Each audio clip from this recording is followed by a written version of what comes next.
Welcome to Tuesday's Tips from Sew Very Easy. My name is Laura, and today let's talk about flexible cutting mats and the uses of them in the sewing room.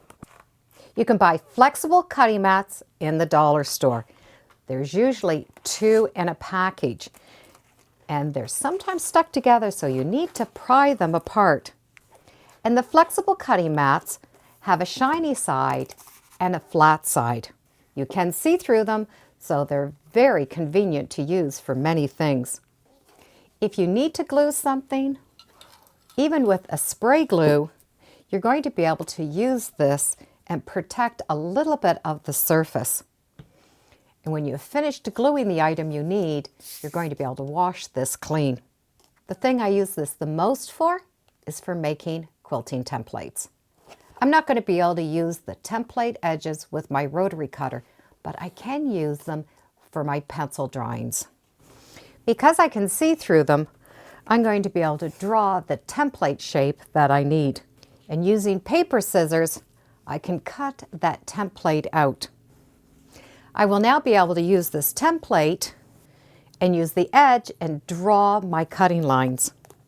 If you find you can't see the edge of this plastic, good old permanent marker will help that problem by just coloring along that edge.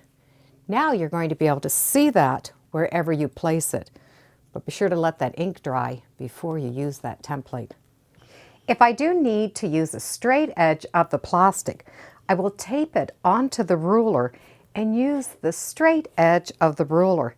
And I can always put that in different positions and continuously use the ruler to cut. And that will save the template plastic, and it also speeds up cutting time. If you need the template plastic to be ironed on, this is definitely not the right one to use. You will need to use a special template plastic that does not melt, like a Mylar. But for quick, fun projects, the cutting mats really can be very easy to use.